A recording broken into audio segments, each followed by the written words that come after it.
Então é isso, gente. Vamos discorrer sobre o ciclo da autossabotagem, né? Esse livro muito rico. Não sei se todos vocês conseguiram realmente absorver ou dar continuidade na leitura, mas o Stanley, um psicólogo, né? Se juntou com Patrícia, que é escritora, e aí promoveram esse livro muito rico assim, né? Eu estou impressionado, na verdade, com tanta formação rica, tá?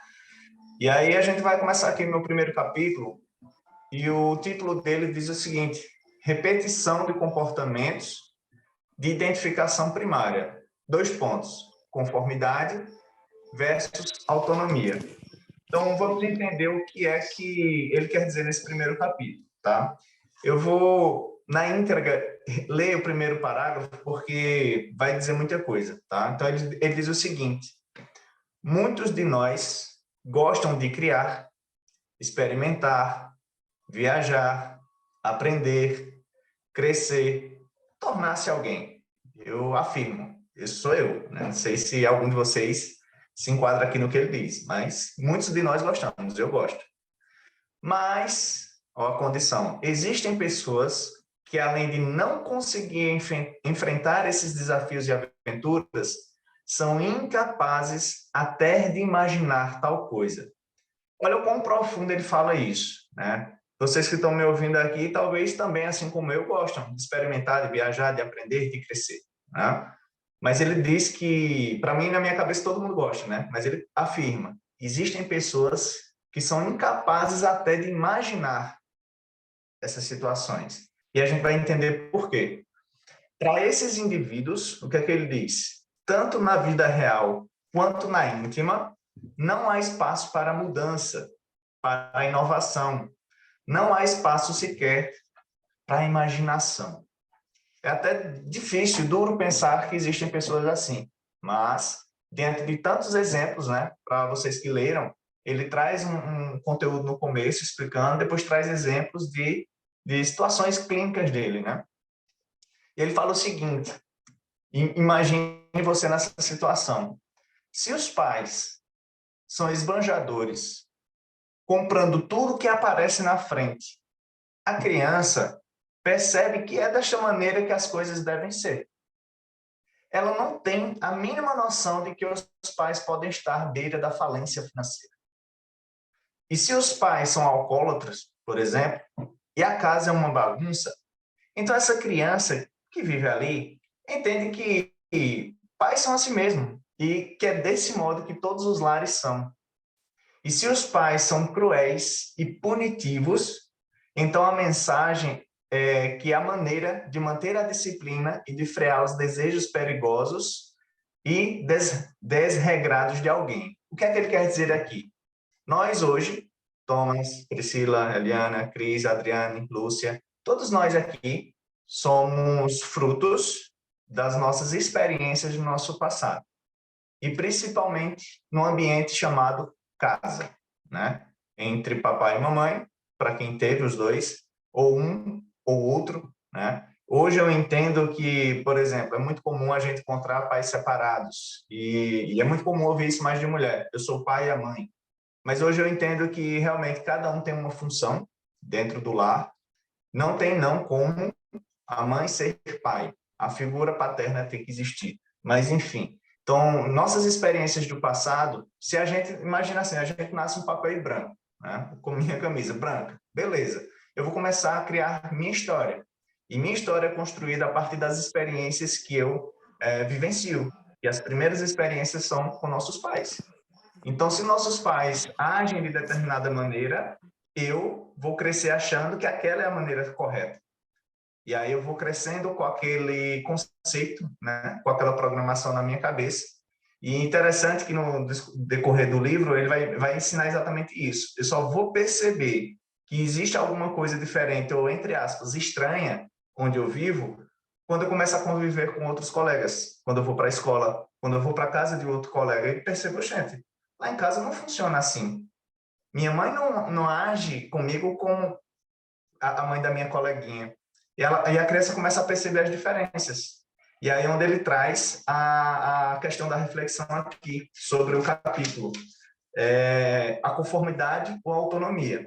Então, a criança ela começa a decidir, e a pessoa adulta também, se ela vai se conformar com aquela vida que tem, uma vida de vitimismo, ou se ela vai assumir a autorresponsabilidade, né, a autonomia de fazer diferente, tomar as suas escolhas, né? Então, existe esse caminho que vai acontecer naturalmente, e cada um é que toma a decisão. E aí eu vou incluir uma informação dentro do meu conhecimento que muitas das nossas decisões, elas se dão por nossos valores, e os nossos valores, eles são intrínsecos e são pessoais. Talvez vocês, a maioria aqui, não saiba quais são os principais valores de vocês, mas até adicionando essa informação, existem ferramentas no coach que a gente pode identificar. E aí, se você souber qual é a sua linguagem de valor, saber quais são seus valores, você vai potencializar suas decisões, tomar decisões mais rápidas, né? Não vai ficar em cima do muro. Mas, enfim, continuando aqui. Ele traz assim: em famílias nas quais os pais são autoritários, severos e inflexíveis, as crianças crescem com medo e ansiedade. E eu grifei bem esse parágrafo aqui para que você que é pai e mãe comece a perceber isso na sua criança, no seu filho. É uma pessoa ansiosa, é uma pessoa que tem muitos medos, medo de falar em público, medo de se relacionar, medo, enfim, é geral.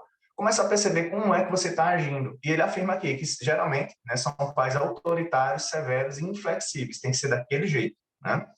A ameaça da culpa, da punição, do retraimento do amor e da aceitação, em alguns casos, o abandono, forçam as crianças a refrear a necessidade de experimentar e cometer os próprios erros. E aí eu chamo a atenção para esse fato aqui, na questão de separação, né?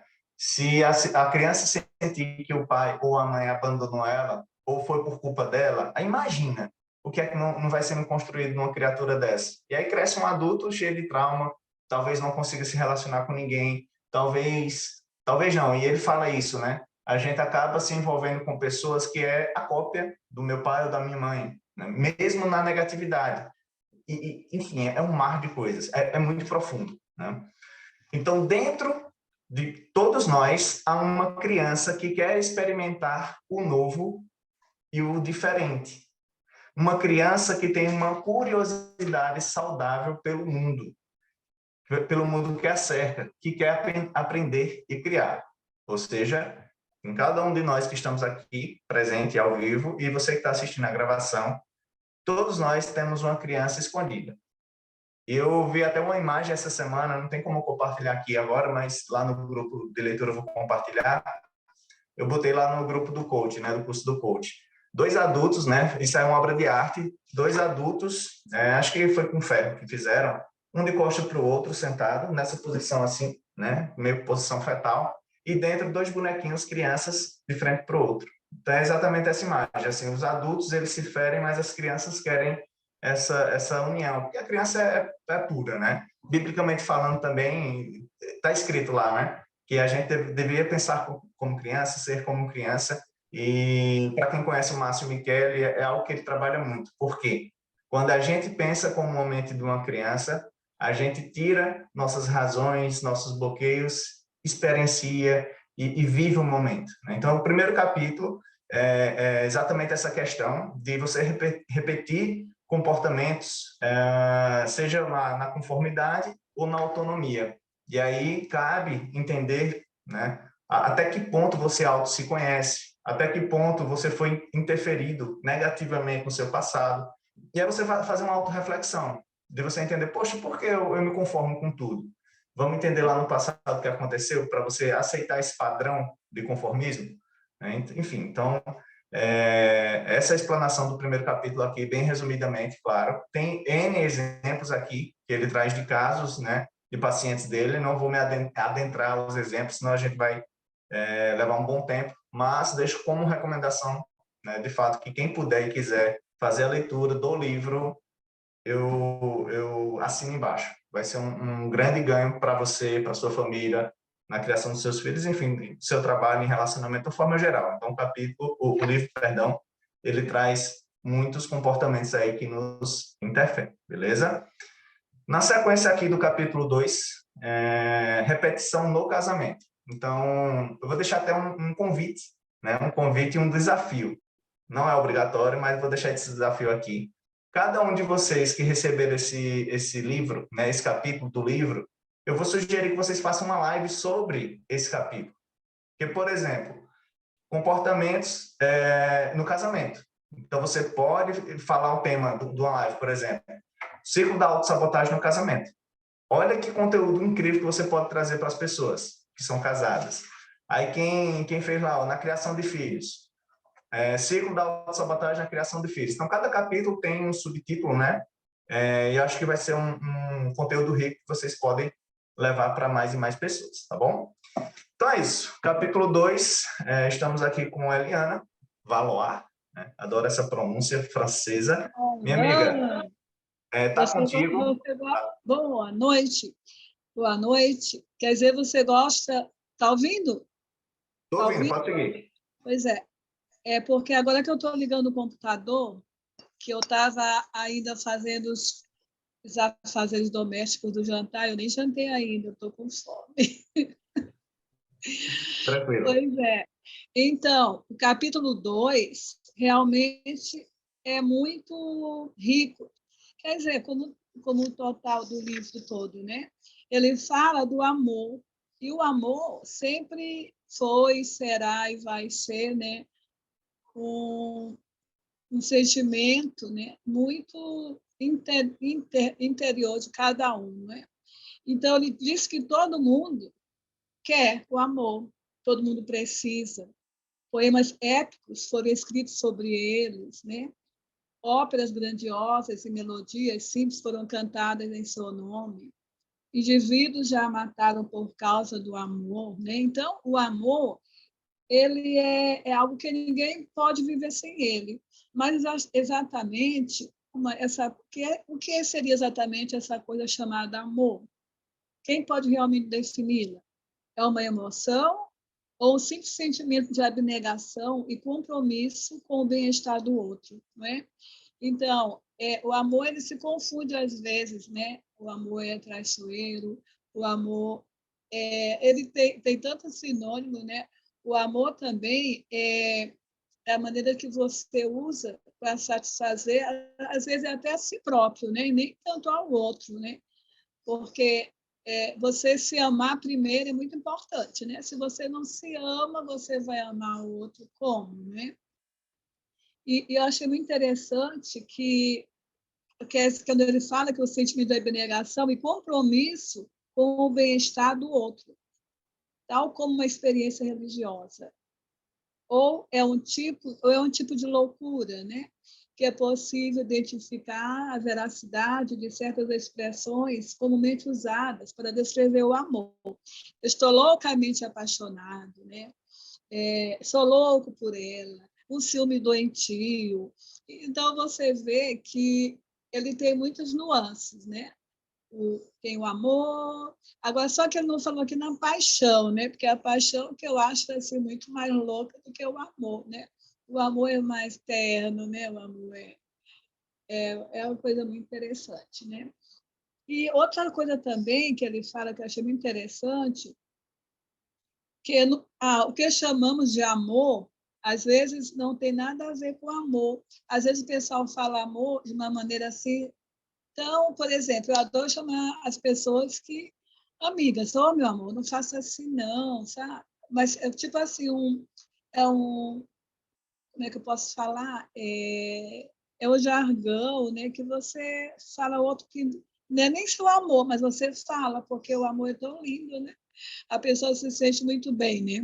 Quando é chamada de amor, embora não seja aquele amor, né, de paixão, de nada, né?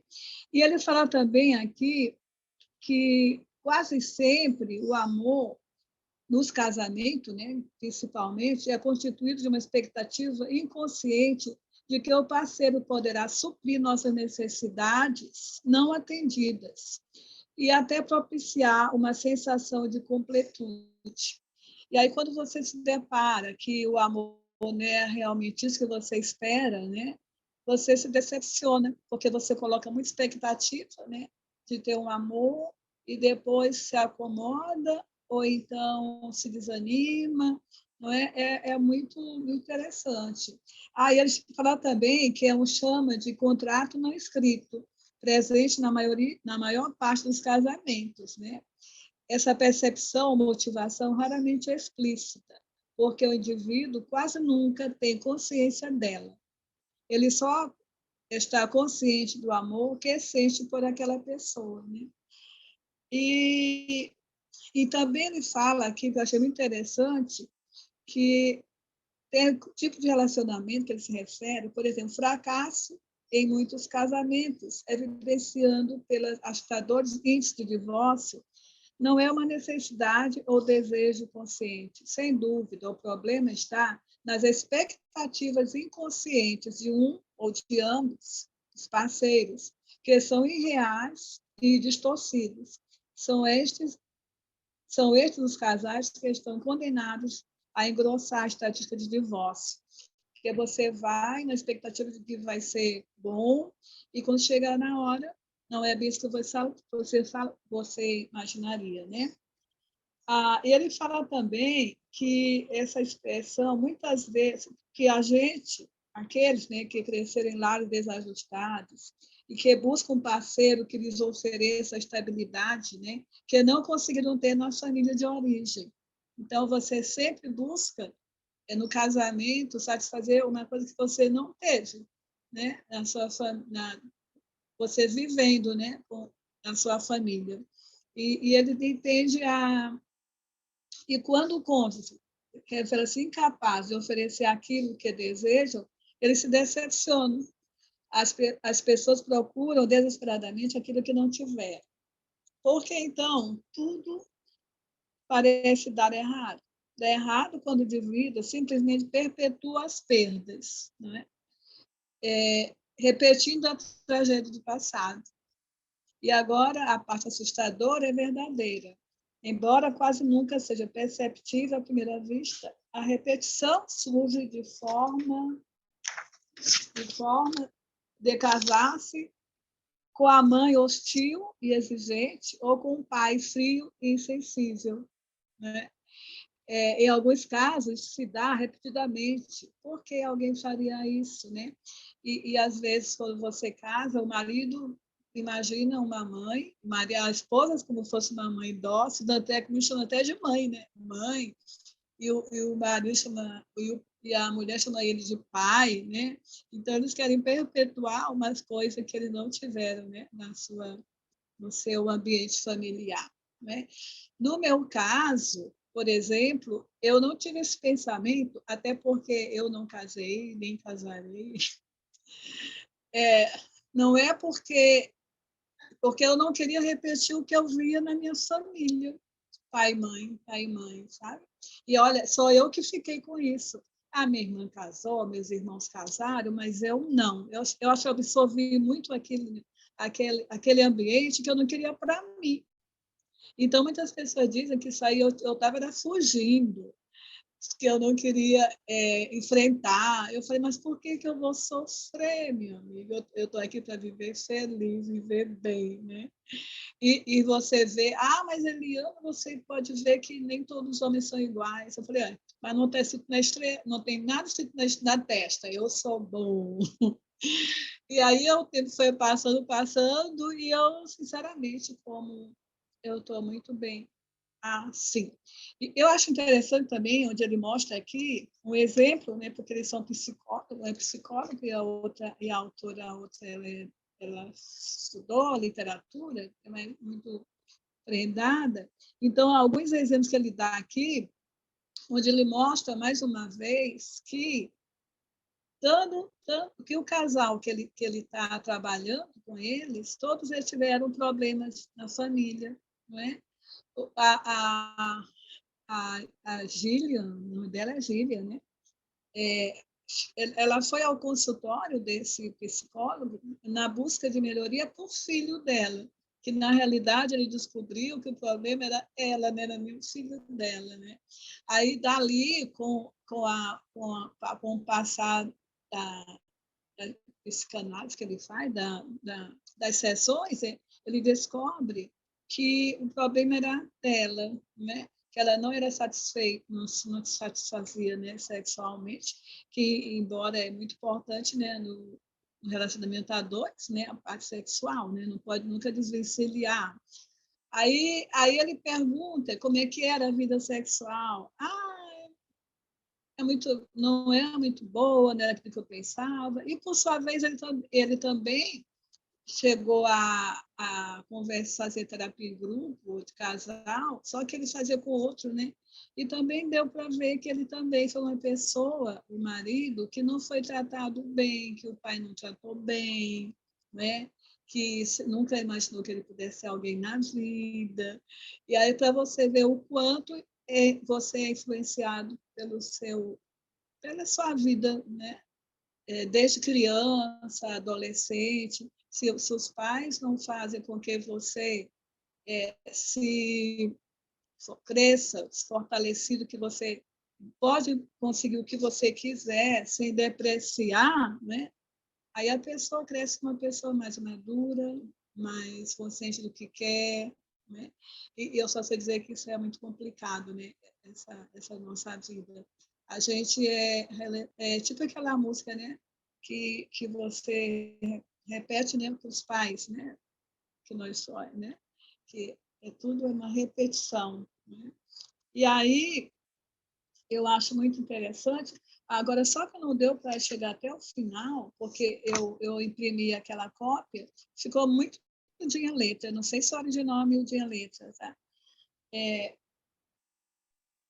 Que é muito interessante, que o quanto a gente, as nossas raízes, né, os nossos, você consegue absorver para a sua vida e depois não é uma pessoa realizada, não seja uma pessoa feliz, salvo raras exceções, não é, que você vê aí. Mas é muito interessante. Eu recomendo a quem quiser ler, quem quiser não, é importante ler esse capítulo 2 aí, porque Sim. te dá assim, um caminho para te seguir muito interessante. Beleza, Eliana. Tranquilo. Eu também cheguei a ler esse capítulo, né? E, de fato, eu acho que traz 3 ou 4 casos, não sei. Então, a maior parte do capítulo também é muito exemplo. E É muito aí é exemplo. uma forma de você firmar o entendimento, né? Mas É realmente um o que me chamou diálogo. muita atenção foi isso, assim, porque todos nós, a gente quer amor, né? E se a gente não se sente amado, na nossa essência, a gente vai buscar uma forma disso. E É, aí, na maioria das vezes, o casamento ele vem com uma fuga, principalmente para mulheres, eu vejo assim, né? É, você naquela situação tão conturbada, tão não da forma que você gosta, rapaz, o primeiro que apareceu, eu vou embora porque eu não estou aguentando mais. Às vezes é uma é, fuga de um espaço e acaba, enfim, realmente não vai conseguir construir um casamento normal, digamos assim, né? A gente sabe que tem desafio do outro, cabeças e mundos diferentes, mas quando você vai por fuga, é matematicamente impossível você conseguir realmente estruturar e construir alguma coisa mais sólida, a menos que no processo os dois se permitam e se entreguem nesse processo de crescimento, né? Porque é, todos nós crescemos com bloqueios, com medos, com inseguranças, é natural, né? Como a gente viu no primeiro capítulo, pelas experiências do passado, do que a gente escuta, do que a gente vê ou sente em casa, a gente toma como verdade aquela maneira. Então, vou pegar um exemplo. Se eu, por exemplo, peguei meu pai batendo em minha mãe várias vezes, e ele dizia que era por amor, eu vou entender que amor é bater na mulher. Então, quando eu casar, o que é que eu vou fazer? Eu vou bater na mulher porque eu amo ela, né?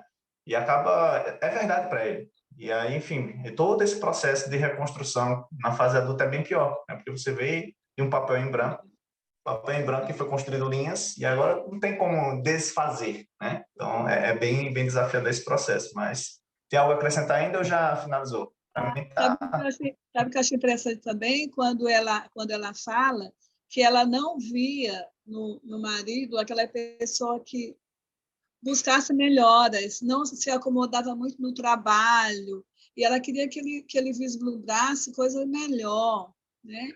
E aí ele ficava, não, mas está bom que a gente já está bem, né? Então, tudo isso complica muito um relacionamento, não é?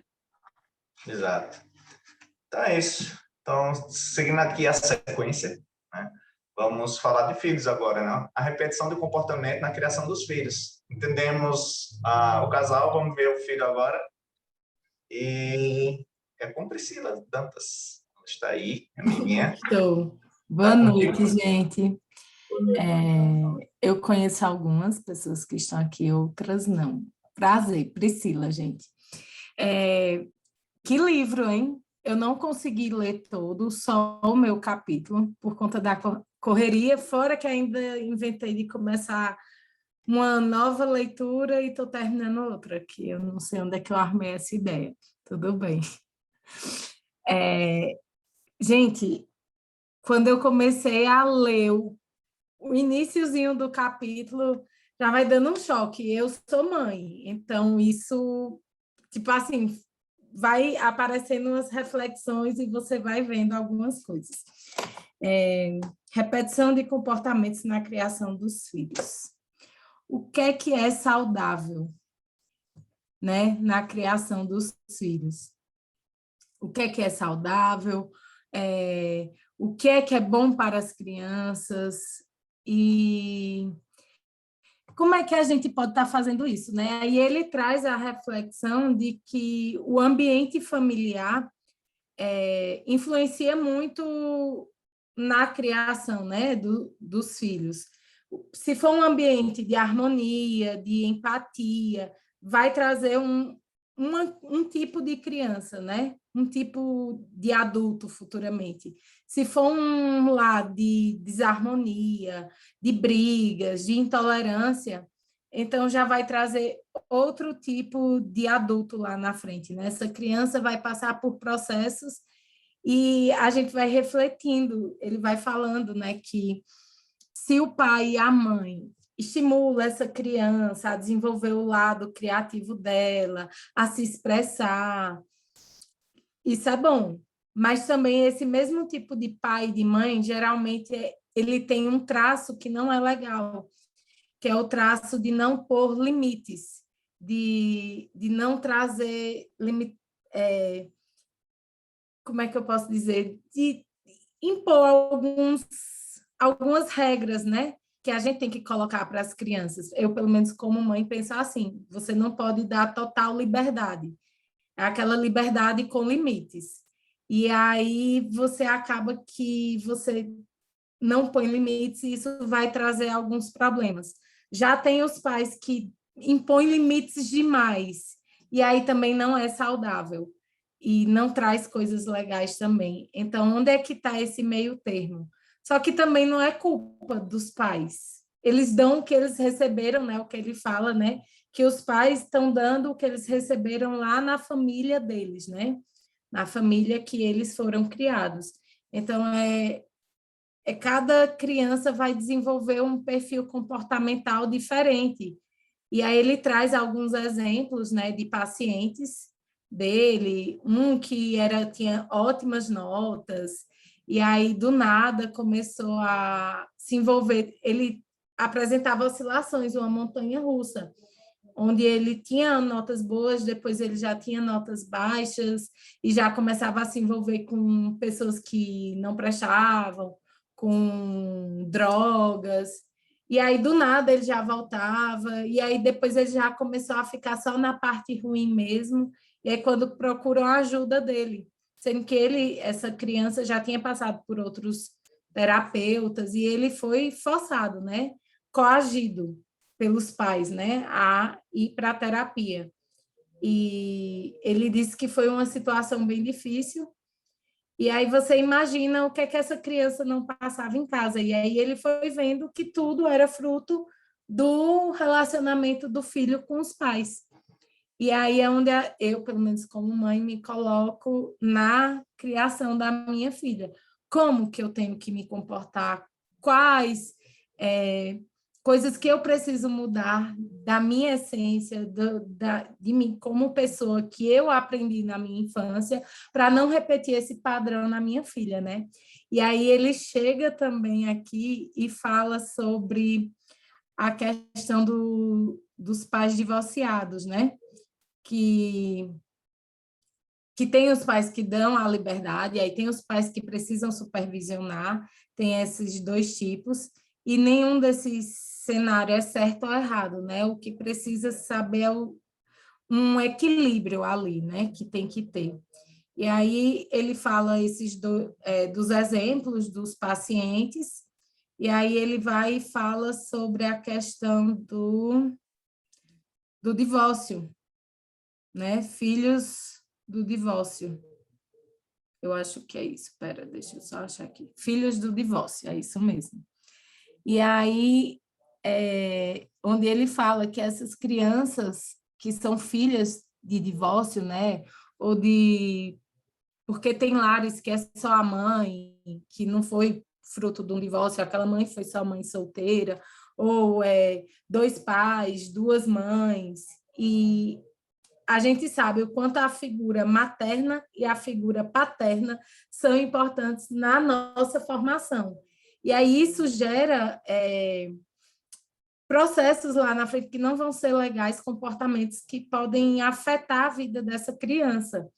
Mas aí ele frisa que, principalmente, os filhos do divórcio são os que mais sofrem, são os que mais trazem traumas, os que mais trazem cargas negativas para a vida, porque o que acaba muitas vezes que os filhos do divórcio eles carregam a culpa do divórcio dos pais para eles, não que muitas vezes o pai e a mãe não jogou essa culpa no filho, mas ele mesmo como filho ele traz aquela culpa para si.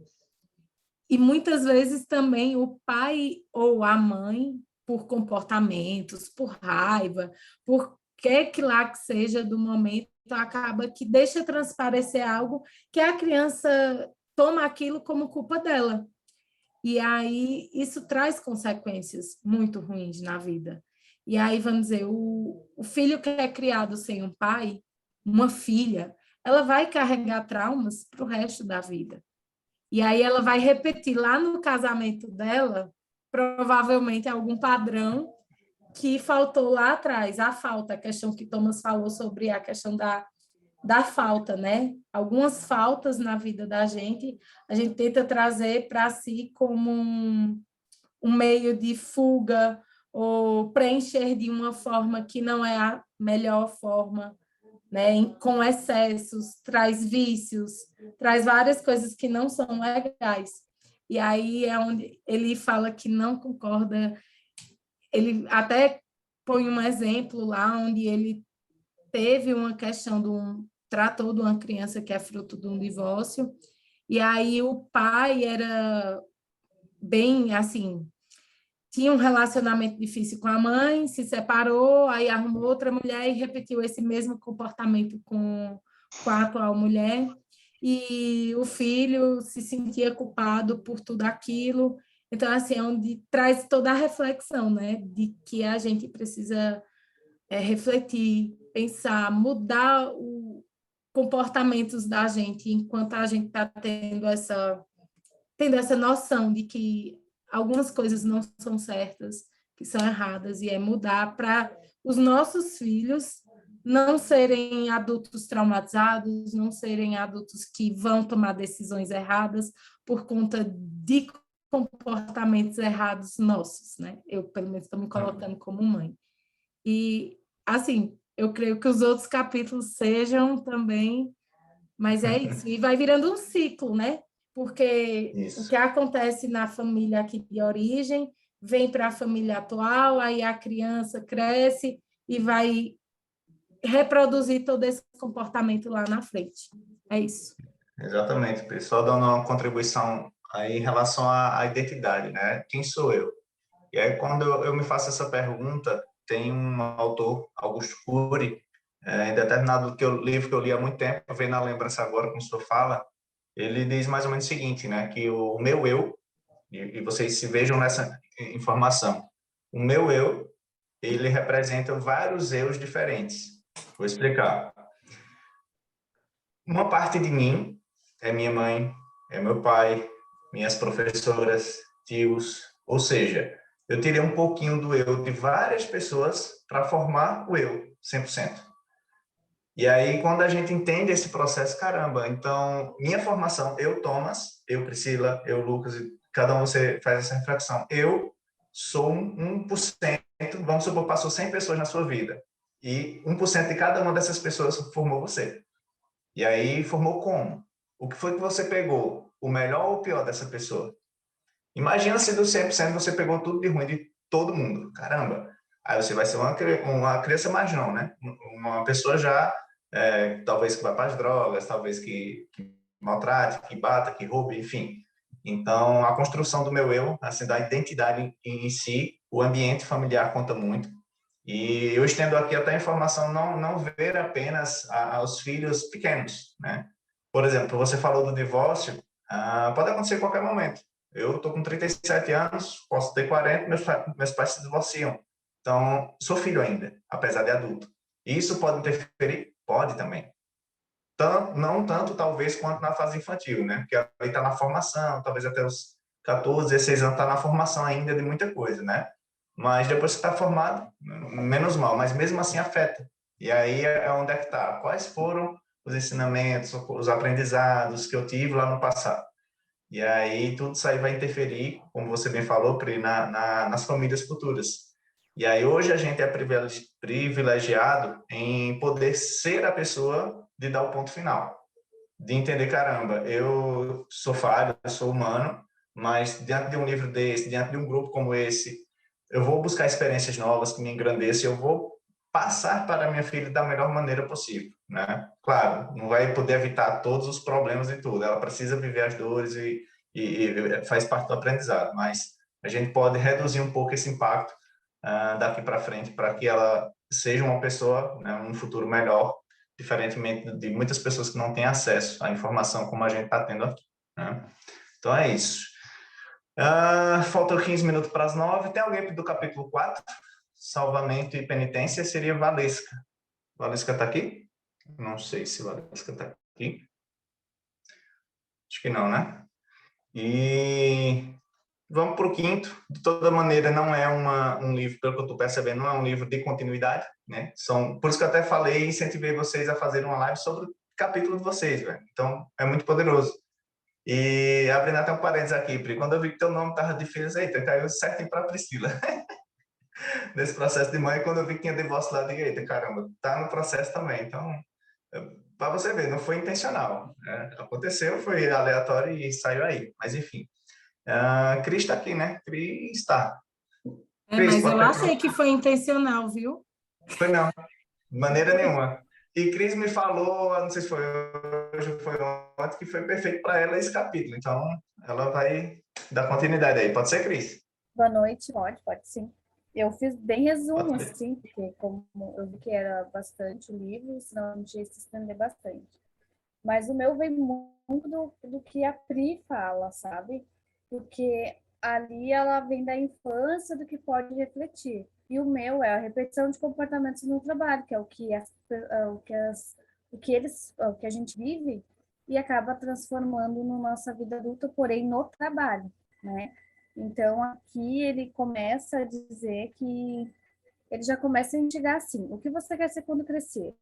Essa pergunta é feita várias vezes para as crianças assim que elas começam a falar. Então, percebe-se que mal a criança sabe falar, já sabe, nós adultos já chegamos a saber o que ela pretende ser quando crescer. Sem querer, a gente já cobra ela. O que tu quer ser? Será que isso vai te dar uma boa remuneração? Não vai te dar uma boa remuneração? E às vezes a gente não deixa ela pensar por si, porque a gente, pais, tios, irmãos, a gente sabe que às vezes a gente questiona, né? O que eles querem ser quando crescer. Então, a gente acaba interferindo com o nosso julgamento e colocamos uma pressão neles, né? Eu resumi da seguinte forma, Thomas. Esse capítulo ele fala 3 histórias, né? Que é a do Arthur e Samantha. Ambos eles tiveram uma infância complicada, onde os erros de seus pais acabaram prejudicando sua vida adulta. Por seus problemas da infância estavam refletindo no trabalho deles, através do medo, insegurança, eles não conseguiam confiar, eles podiam ser muito competentes naquilo que eles faziam, porém eles não estavam conseguindo confiar, se desenvolver profissionalmente. E acabavam pulando de gancho em gancho, como se diz. Tipo, não estou bem nesse trabalho, eu vou para outro trabalho. Eles chegavam em outro trabalho e a história se repetia. Até tem uma parte aqui do que eu grifei, que é a verdadeira maturidade começa quando há satisfação no amor e no trabalho. Mas qualquer que seja o emprego, a gente vai ter relacionamentos. A gente vai se relacionar com o chefe, com os colegas, com os consumidores, com os clientes, né? Então, isso acabava privando muito eles, porque eles tiveram uma infância onde os pais, principalmente o pai, acabava, eles não se davam bem com o pai, ou o pai não dava muita atenção, ou o pai... Então, a figura do pai, eu não sei se vocês já estudaram, já ouviram falar de constelação familiar, que isso está muito relacionado. O pai é o nosso profissional. Se a gente não teve uma boa relação com o nosso pai, isso vai afetar o nosso profissional lá na frente. Até uma dica aqui, né, um off do livro, é aquela série Uma Linda Mulher, Uma Nova Mulher, que tem na Netflix, que fala muito disso, dos relacionamentos, dos nossos relacionamentos com a nossa família, né, dos nossos... E trabalha muito essa questão. Então, a falta de confiança acabava fazendo com que eles não conseguiam se desenvolver de uma maneira correta no trabalho deles, né? Aí, outra parte que eu grifei foi o sucesso e a satisfação no emprego, às vezes tem menos a ver com competência e mais com relacionamentos interpessoais. No caso, as três histórias, ambos tinham competência, ambos sabiam o que eles estavam fazendo, ambos eram dedicados, porém eles não conseguiam se relacionar, ter um bom relacionamento. Dessa forma, o trabalho não rendia, dessa forma eles sempre achavam que que eu puxar o tapete o tempo todo com os padrões mentais negativos. Sempre tinha algo negativo, eles não viam uma coisa positiva do chefe, de um colega de trabalho. Te chamo para conversar, algum xingamento, não um reconhecimento. Então, eles já iam, o pensamento deles já era um pensamento negativo. Nunca era um pensamento positivo. Eles nunca viam dessa forma. E eram pessoas competentes, pelas histórias ali que eu vi. E dessa forma, eles migravam para novos empregos e se viam envolvidos novamente no mesmo motivo, porque o padrão repetia. A repetição comentava. Então, enquanto eles não curassem, eles não trabalhassem a cura daquele padrão, que no caso era o relacionamento que eles tiveram lá na infância com o pai, eles não conseguiam se desenvolver profissionalmente. E eu me vi muito nesse capítulo. Realmente, eu me vi muito nesse capítulo. Outra parte que eu grifei, que aqui fala bem específico. O nosso chefe, se torna a imagem de um dos pais. Um colega torna-se um irmão ou uma irmã. Então, a gente traz aquela pessoa que a gente teve um problema lá na nossa infância, né? A gente traz para a nossa vida adulta no trabalho. Então, a gente vê o nosso chefe, por exemplo, o nosso pai. Não tive uma boa relação com o meu pai, ou né, com a falta de confiança, ou houve alguma traição, alguma coisa, a gente remete que a pessoa também vai nos trair. Às vezes, como a Priscila falou, né? Às vezes as crianças em si, divorciadas, elas tomam as dores e acabam achando que é para elas. Porém, é uma coisa de pai e mãe. Porém, elas trazem isso, né? Então, exemplo, um pai traiu a mãe, elas acham que elas vai ser traídas também. E como o chefe é a figura do pai no profissional, acha que vai ser traído pelo pai, vai ser traído pelo chefe, no caso, né? Vai ser traído por um colega de trabalho, que não vai existir confiança. E daí é onde as relações não conseguem se desenvolver. Então, eu frisei que, dessa forma, percebemos que o nosso sistema familiar influencia muito na nossa vida adulta. Se não curarmos as feridas que temos quando somos criança, isso irá impactar diretamente na vida adulta. O pai está ligado muito ao nosso profissional, e por isso o Ricardo, Eduardo, Arthur e Samantha tinham problemas em seu trabalho. Quando eles procuraram uma terapeuta, né, que eles procuraram ajuda, que foi identificar esses padrões mentais, e foi identificada as suas feridas, e para isso para eles curar isso, para parar de repetir, no caso, né? Uhum. Aí eles conseguiam analisar o que estava ocasionando os conflitos em seu local, para que a mudança começasse neles, não adiantasse eles trocar de emprego, se eles não mudassem, se eles não, né, não mudassem aquelas crenças, aqueles padrões que eles estavam acreditando, né? Então, enquanto eles não curassem aquilo que estava ferindo eles poderiam trocar de emprego, eles podiam, que não ia adiantar. A situação em si, ela vai se repetir. A Priscila deixou bem claro, é uma teia, realmente, a gente traz, né? A gente traz nossos ancestrais, a gente traz para o nosso sistema familiar, e para que as coisas não se repitam. Eu não quero, eu sou filha divorciada. Então, eu me vi muito, muito nesse capítulo. Que a Priscila acabou de falar, né? Dos filhos, assim. Me vi muito, porque eu sou filha divorciada, né? Meus pais, eu tinha 8 anos quando meus pais se divorciaram. E querendo ou não, a gente não quer, mas eu nunca me senti culpada. Mas às vezes, talvez lá no meu inconsciente, alguma coisa fica, né? E a minha relação com meu pai hoje está bem melhor através das minhas terapias do que antes. Antes eu não consegui realmente, quando eu li esse capítulo, eu pensei assim, nossa, eu acho que tem muito a ver, porque eu sempre tive essa confiança de chefe, de coisa, disso, sabe? Porque, claro, houve traição, então, não que eu remetia que todo mundo ia trair, né, nesse ponto, mas querendo ou não, influenciou lá no meu subconsciente, sem querer, são feridinhas que vão mexendo e que a gente traz para a nossa vida adulta e que às vezes a gente não se desenvolve por questões que a gente não cura, né? Porque fica engavetado Uhum. lá, bem quietinho, e quando tu vê, tu lê, tu vai vendo, tu diz, ops, acho que tá aí. É aí onde eu tenho que trabalhar, é aí onde eu tenho que evoluir, que eu tenho que melhorar para mim.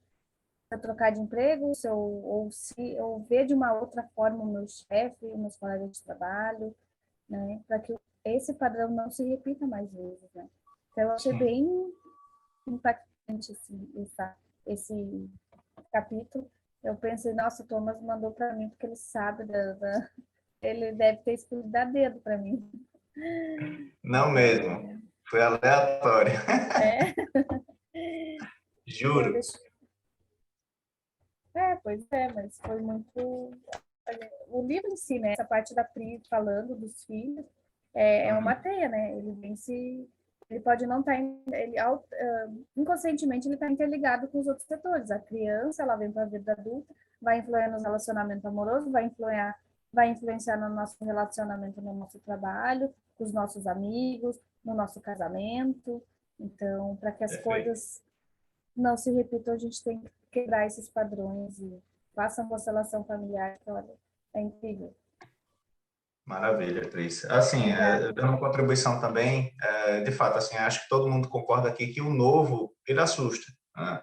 E se a gente entende que uma coisa nova, que você não tem habilidades, capacidades, enfim, vai assustar, inconscientemente teu cérebro vai buscar alguma coisa que tem uma afinidade. Faz sentido? Então, se sua experiência na vida criança foi independente dela, teve a sua experiência lá na vida adulta, você vai procurar patrão, como você bem falou aí de trabalho, ou um marido, ou enfim, pessoas que tenham semelhança, porque ali, por mais que seja, tenha sido ruim, mas é o que você conhece, é o que te deixa confortável, né? E aí te impede de buscar experiências novas. E diferentemente, nós adultos, diferentemente de crianças, em relação a essa questão de trabalho, só contribuindo, crianças elas mudam de ideia o tempo todo, né? Como a Cris falou, o que é que você quer ser quando crescer? Ah, eu quero ser bombeiro. Pergunta 10 minutos depois, o que é que você quer ser quando crescer? Ah, eu quero ser pintor. Eu quero, ou seja, a criança, ela não tem limite para ela. E assim, eu aprendi a entender isso e incentivar, independente da resposta, porque elas mudam de resposta o tempo todo. E na fase Exatamente. adulta, a gente tem tanto medo do novo, né, que a gente fica preso em um trabalho só pela segurança, ou porque não, aqui eu já conheço todo mundo, já conheço esse trabalho. Enfim, se a gente pensar com um momento de criança, caramba, já deu aqui, eu vou buscar outra coisa, outra profissão, outra situação. E é o que eu percebo muito, por exemplo, é muito comum isso acontecer. Todo mundo me conhece, eu acho, como fisioterapeuta, e dentro do hospital eu vejo isso, né? Existe uma escada de profissão. Começa como técnica, depois vai para a enfermagem, ou de enfermagem vai fazer medicina, o fisioterapeuta faz medicina, enfim, fica naquele porquê, é o que ele conhece. Diferentemente, eu tomei decisões diferentes, né? Sou da área de saúde, sou da área de finanças, sou da área de coach agora, sou empresário, ou seja, por quê? Experiências novas te dão habilidades novas, conhecimentos novos, então isso foi intencional, toda essa minha busca, apesar do frio na barriga, né? Trazendo aqui a questão da zona do conforto, né? A gente se limita muito a essa zona do conforto, mas incentivo que vocês realmente busquem coisas novas, diferentes, como criança. E criança faz isso, ela quer viver a experiência do toque, né? Tudo é aprendizado, criança, né? Nunca comi uma coisa azeda, enfim, experimenta. Então, fica esse convite aqui para vocês também, beleza? Na sequência aqui, capítulo 6, Drica, tá aqui? Tá. Vocês concordam em continuarmos com a Adriana ou a gente finaliza e retomamos outro dia? Fala, Adriana. Bom, eu só queria aproveitar e enfatizar que realmente você parece que tem sempre sentido, né? Deu para cada uma um capítulo que tem muito a ver com a gente, é impressionante. Não foi eu que dei, não. Não é? Foi ele. Quem acreditar, receba. Pois é. Deu bem certinho os capítulos, né? Eu acho muito interessante. E por falar em zona de conforto, eu faço coach também com a Adriana Titânica, e ela fala que a zona de conforto não tem nada de conforto, e se acostuma, ela chama de zona da merda, que você se acostuma com o morninho e vai deixando e se acostumando. Verdade. Mas busquem sair dessa zona aí, né? Zona de conforto não é o medo de errar, é o medo de errar de novo. Então, assim, a gente acaba se prendendo no que a gente está confortável porque conhecemos. E quando a gente conhece, a gente tem medo de buscar coisas diferentes. E entenda o seguinte, pode ser um resultado diferente para pior? Pode, mas pode ser muito melhor. Então, eu decidi arriscar. E está sendo muito, muito produtivo buscar experiências diferentes. Drica, vai contigo aí. Acho que dá para a gente concluir. Não vai falar 1 hora, não, que eu sei. Manda. Pronto.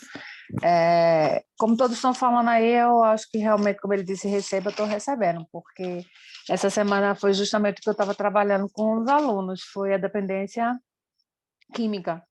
E eu fiquei justamente com esse capítulo também, eu até ri também quando eu comecei a ler, eu fiz, Thomas fez de propósito, deixou comigo de propósito esse capítulo, porque eu também tenho mestrado nessa área de bioquímica e era tudo que eu gosto, né? Repetição de comportamento nos vícios.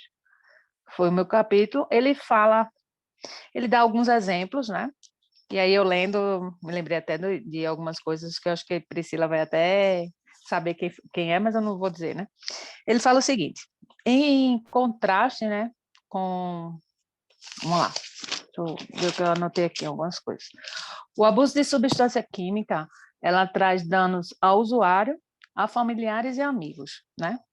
E a dependência, ela pode ser química, que no caso, como eu falo para os meus alunos, a gente tem receptores nas células, e esses receptores, às vezes, pode ser hereditário já, pessoas que já tomaram álcool, no caso o pai, a mãe, são dependentes de álcool, de droga, já passam esses receptores químicos para os seus filhos. Então, você já pode ter essa dependência hereditária, ou essa dependência também pode vir de fatores externos, né? Fatores ambientais, como amigos, ou depressão, alguma coisa que a pessoa esteja passando. E vocês estão me escutando? Porque eu vi que aqui a imagem parou aqui de Tom e todo mundo. Tá ouvindo? Normal. Pode seguir. Tô ouvindo. Tá escutando? Tá, né? Tá. Ótimo. Pronto. Então, aí ele fala que existe essa dependência química e a dependência emocional, né? A dependência química é a física, como eu estava falando, são receptores que, a partir do momento que a gente entra em contato com aquela substância, esses receptores vão aumentando nas nossas membranas e vão mandando sinais químicos para o cérebro, né? Pedindo aquela substância. Exemplo, nicotina. Às vezes você só tem 1, 2 ou 3 receptores deles nas células E a partir do momento que você entra em contato com essas substâncias, esses receptores vão aumentando e eles vão mandando sinais químicos para o cérebro, pedindo mais nicotina. E aí vai em relação ao álcool, em relação às outras drogas, maconha e etc. Né? Aí ele fala que a dopamina, o uso dela está relacionado com a compulsão e que teve alguns experimentos científicos que relacionaram o uso da dopamina com compulsão alimentar e compulsão a jogos, né? E aí ela fala que, geralmente, pacientes, quando vão fazer terapia, ela não aceita enquanto eles estiverem usando drogas para fazer terapia, porque ela acha que não dá certo, então, primeiro, ela quer que eles passem por um processo, né, de 12 passos, para poder, depois desse processo, eles começarem a fazer essa terapia. Enquanto eles estiverem usando droga, a terapia não vai adiantar. Aí ela dá alguns exemplos de pessoas que são alcoólatras também, que não se aceitam como alcoólatras, né? Não procuram os alcoólatras anônimos e acham que são pessoas responsáveis no seu trabalho e não são, né? E às vezes terminam perdendo familiares, perdendo o trabalho, né? E ficam doentes, que são realmente dependentes do alcoolismo, e o alcoolismo também é uma droga que deprime os dois sistemas nervosos logo, né? Diz que ela é uma das piores drogas em termos de dependência química, né, para a pessoa ficar boa, e que as pessoas em si, finalmente, assim, elas só vão sair dessa dependência, em primeiro lugar, se elas saberem que estão com aquele problema, né? Não adianta familiares, nem terapeuta, nem ninguém. Tanto é que ela termina o livro falando sobre isso, né? O livro não, o capítulo, falando sobre isso. Ela dá vários exemplos, né, de pessoas que estão usando, que estão viciados, tal, e no final ela fala que, infelizmente, essa terapia para indivíduos que estão dependentes quimicamente é difícil porque é a parte psíquica e a parte física, né? Então, às vezes, ela trata a parte psíquica, mas a parte física a pessoa não se trata. Ou vice-versa, a pessoa trata a parte física e não trata a parte psíquica. Então, ela diz que é muito complicado, às vezes, esse tratamento.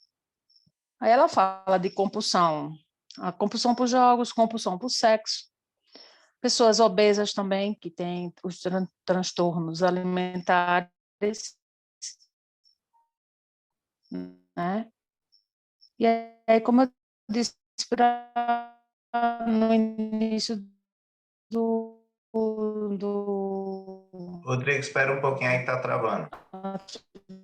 de começar. Foi interessante porque eu estava falando justamente isso com os meus alunos, transtornos alimentares. Uso. Pode ser agora?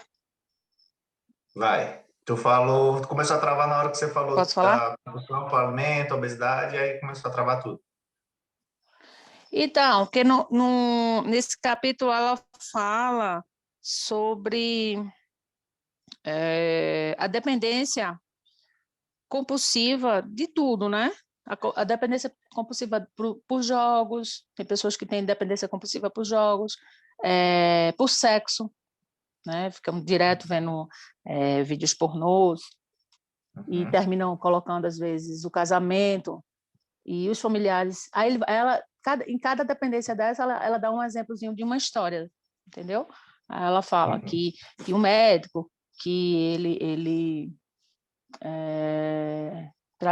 tratava os pacientes, as alunas, blá, blá, blá, blá, blá, blá, mas que vivia vendo show de strip e tal, e de repente os familiares pegaram o computador dele, tanto a esposa quanto os filhos pegaram o computador dele, pediram para ele fazer a terapia, e aí ele não se admitia que estava doente. E foi quando a terapeuta falou.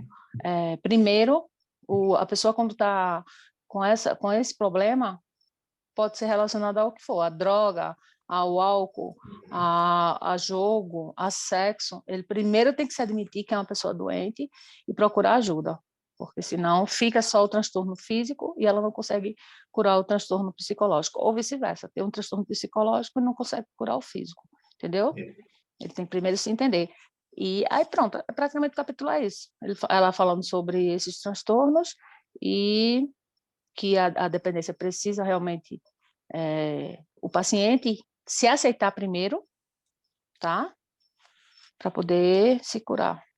E que existe já a dependência relacionada ao ambiente, como eu falei, e a dependência relacionada já à hereditariedade, né? São pessoas que já são filhos de pais drogados ou alcoólatras ou com algum vício desses, que já têm esses receptores, né?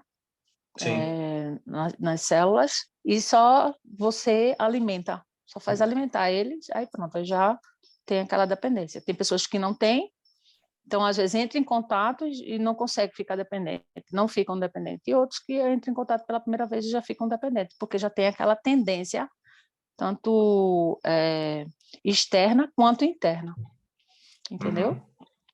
Mais ou menos Bacana, isso. Adriga. Complementando aí um pouco o que você falou, pegando como exemplo essa parte sexual que você falou aí, imagina que essa criança, vamos imaginar uma criança, está entrando na puberdade, e aí o pai leva para um puteiro, por exemplo, leva para uma casa dessas, para mostrar que ele tem que ser homem, e que homem é isso. E aí acaba crescendo um adulto, e para ele é normal. Por isso, como é que ele vai reconhecer que ele está doente se para ele é normal, né? Então, esse é o grande desafio. Precisamos voltar no passado e entender realmente o que aconteceu com essa pessoa. De alguma maneira, chegar a essa informação, eu vou falar por mim. Eu achava que era normal. Até ter contato com livros, com palestras, com coisas. Rapaz, deixa eu ver se eu estou doido aqui. Então, eu fui perceber que eu estava fora da curva em relação a isso. Eu preciso me tratar. Então, eu tomei a consciência que não era um caminho normal de se seguir.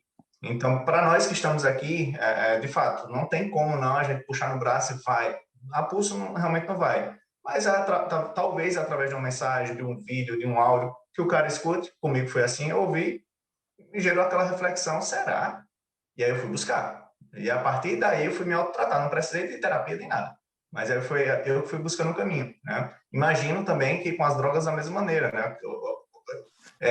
Acho que vocês aqui, no interior é mais comum, né? Eu vou pegar uma história da minha mãe, que ela, criança, né? Ela só toma, mas era muito comum. Minha avó pedir para acender o cigarro. Isso, ela com 9, 10 anos. Ela acendia o cigarro para a avó. E imagina uma criança, minha mãe não fuma, né? Mas imagina, não, é normal fumar, mulher fuma e, vamos supor. E aí, até gerar essa consciência de, pô, não é assim, mudar o jogo, é uma longa caminhada, né? Por isso, você levantou o dedo, quer contribuir? Eu quero complementar em relação um pouquinho a essa questão da dependência química. Eu trabalhei com dependente químico em Brasília e realmente, assim, o tratamento, se não tiver o aceite do paciente, ele não vai ter sucesso. Porque se o paciente não se aceita quanto dependente e não aceita que precisa do tratamento, não vai surtir efeito de forma nenhuma. E assim, você vai ver o histórico do paciente, da pessoa do dependente químico, tanto de álcool como de drogas, tem toda uma desestrutura familiar, teve alguma perda, teve algum trauma que trouxe aquele vício, né? Ele vai preencher aquilo na vida dele de alguma forma.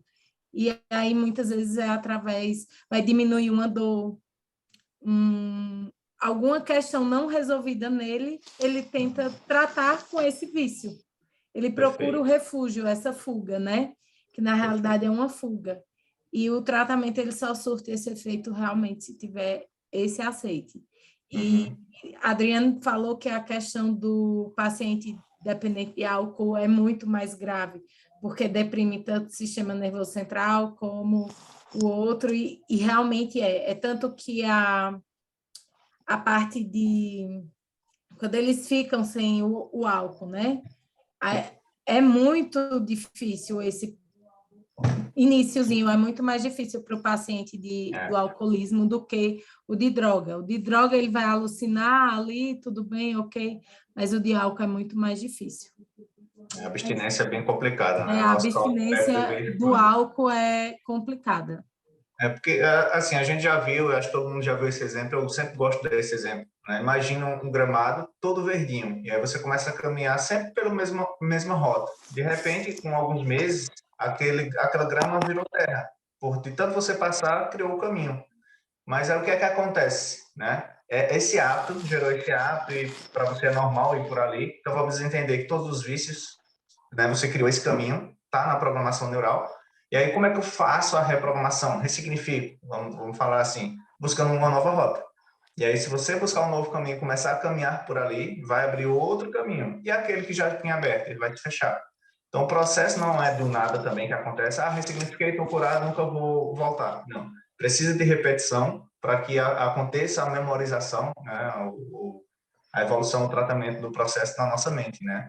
E fechando aqui, já o capítulo 8, né? Como reconhecer e solucionar as repetições de comportamentos de autossabotagem. É exatamente você identificar o que Priscila falou aí. Todo excesso, ele vem de uma falta.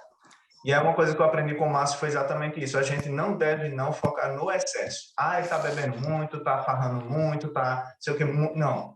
Vamos ver o que é que está faltando, porque todo excesso é para curar uma falta ali no passado, né? Então, quando a gente vai buscar a falta, o que foi que gerou esse excesso aqui? Começa a buscar por essas perguntas, você vai começar a identificar a real causa que trouxe aquela pessoa, talvez, tá drogada, talvez vendo pornografia demais, talvez tá no jogo, talvez traindo a esposa, talvez maltratando o filho, talvez não, né? Fazendo tudo isso aí.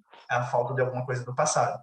E aí, quando a gente consegue identificar, que é exatamente como é que a gente vai resolver, né? A gente identificar o que é isso que está acontecendo, a gente consegue gerar o processo de ressignificação e através da prática, né? A prática é uma das formas de criar um novo hábito e vira nesse ciclo vicioso, né? Seja para autossabotagem, mas a gente pode criar para o lado positivo também.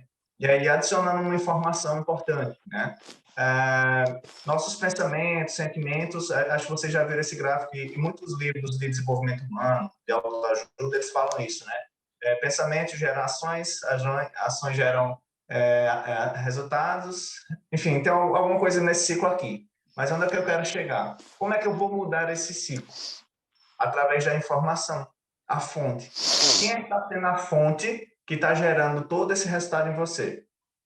Por exemplo, poxa, eu estou bebendo toda semana. Quem é a fonte? Pode ser meus amigos, né? Geralmente é.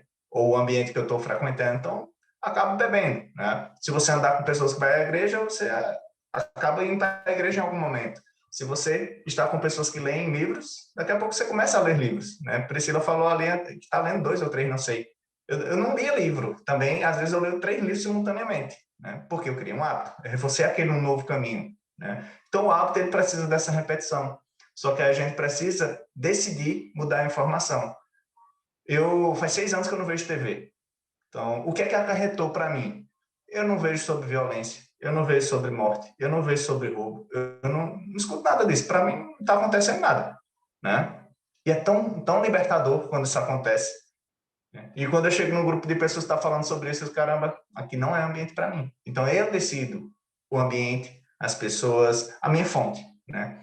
E a gente vai conseguir ressignificar e quebrar esse ciclo da autossabotagem quando a gente primeiro identifica o que é que está nos prejudicando, não o excesso, mas a falta, e a partir dessa ressignificação a gente reforçar novos hábitos, tá? Através de pessoas, através de livros, através de músicas, através de ações sociais, através, enfim. Então a gente vai buscar criar uma nova rotina, digamos assim, né? Sair da zona de conforto, vamos voltar lá, né? Sair daquela zona de conforto, buscar novas experiências, e eu digo a você, por experiência própria, buscar novas experiências te elevam a um nível que talvez você jamais imagine que você possa chegar. Beleza, gente? Então, basicamente a gente finalizou o livro, faltaram 2 capítulos aqui, um sobre o tema, deixa eu voltar aqui, salvamento e penitência, mas o conceito você entendeu, que o ciclo da autossabotagem acontece exatamente nesse processo, onde você teve alguma experiência, né? Então, imagina, não li esse capítulo, mas penitência na minha cabeça vem castigo. E aí eu me lembrei daquele filme, aquele pessoal que açoitava a si próprio, né? Açoitava. Acho que vocês já viram filmes assim. Talvez ele viu desde criança o pai fazendo isso, que era para pagar os pecados, e ele cresceu assim, fica com autopenitência, enfim, alguma coisa assim. Não sei se é isso que o capítulo fala, mas me veio aqui à mente. Então, quais foram as experiências que você teve no passado que geraram o resultado que você está tendo hoje, o seu eu? Então, para quem não sabe ainda quem você é, fica esse recado aqui para você hoje. Busque a sua identidade, busque saber realmente quem você é e entender que quando você potencializa seu verdadeiro eu, cara, é poderoso, muito poderoso. Tá? Alguém quer contribuir mais alguma coisa? A gente já se despede por hoje e vamos pensar nos futuros livros, né? Tava com saudade disso aqui. Tranquilo? Então é isso, gente. Também. Obrigado. Beijo no coração. Deus abençoe todos vocês. Gravei aqui, eu vou publicar no YouTube, depois eu compartilho lá no grupo. Se vocês puderem e quiserem comentar alguma coisa lá, ou por áudio, ou por texto no grupo, agora, né? Não deixa para depois, não, se não esquece. Comenta como foi a experiência sua aqui hoje, quais aprendizados vocês tiveram aqui hoje. Bota lá no grupo só para gerar aquela emoção, aquela agonia do povo. Eita, não fui, não pude ir, enfim. Então, faz esse favor lá. Ficam com Deus, boa noite e boa semana. Tchau, Boa tchau. noite, boa semana. Beijo, Pri. Tô com saudade de te ver.